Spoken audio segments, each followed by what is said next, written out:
السلام عليكم ورحمة الله وبركاته. الحمد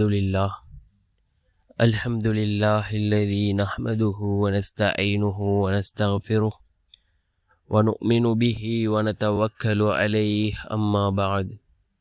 அன்பிற்குரிய அல்லாஹ்வின் நல்லடியார்களே, அன்பு சகோதரர்களே, நாம் தொடர்ச்சியாக பார்த்து வரக்கூடிய துஆக்களினுடைய திக்ருகளினுடைய தொகுப்பில் இன்று நாம் பார்க்க இருக்கின்ற விடயம் என்னவென்றால், இன்றைய தினம் அசருடைய தொழுகையை தொழுதுவிட்டு நாம் இந்த திக்ரை 111 தடவைகள் ஓதி அல்லாஹ்விடம் பிரார்த்தனை செய்வோம். நாம் இதை ஓதி எதை கேட்கின்றோமோ அல்லாஹ் அதனை பூர்த்தி செய்து தருகின்றான். நம்முடைய வாழ்க்கையில் உள்ள கஷ்டங்கள் கவலைகளை அல்லாஹ் நீக்குகின்றான்.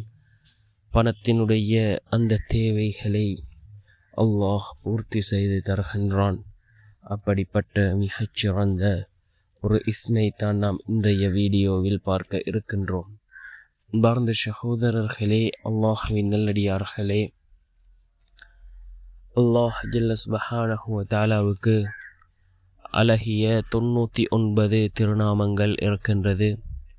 ஒவ்வொரு திருநாமமும் அல்லாஹினுடைய சக்தியை கூறக்கூடிய, அல்லாஹினுடைய வல்லமைகளை கூறக்கூடிய, அல்லாஹினுடைய தன்மைகளை கூறக்கூடியதாக இருக்கின்றது. இந்த திருநாமங்களை கொண்டு யார் அல்லாஹ்விடம் உதவி தேடுகிறார்களோ நிச்சயம் அல்லாஹ் அவருக்கு உதவி செய்கின்றான். அல்லாஹ்வை அழைக்கக்கூடிய சந்தர்ப்பத்தில் அல்லாஹினுடைய அழகிய திருநாமங்களை கொண்டு நாம் அல்லாஹ்விடம் உதவி தேடுவோம், அல்லாஹ்வை அழைப்போம்.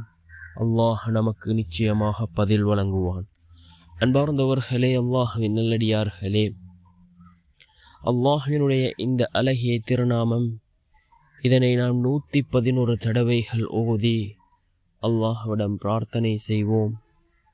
அல்லாஹ்வினுடைய உதவிகள் நம்மை வந்தடையும். அல்லாஹ்வினுடைய திருநாமங்களிலே மிக முக்கியமான ஒரு திருநாமம்தான் அல் முஇஸ். அல் முஇஸ், யா அல்லாஹ், மேன்மை அடைய செய்பவன் என்று பொருள்படக்கூடிய இந்த திருநாமத்தை நாம் 111 தடவைகள் ஓதி அல்லாஹ்விடம் பிரார்த்தனை செய்வோம். நம்முடைய தேவைகள் நிறைவேறும், அல்லாஹ்வினுடைய உதவிகள் கிடைக்கும்.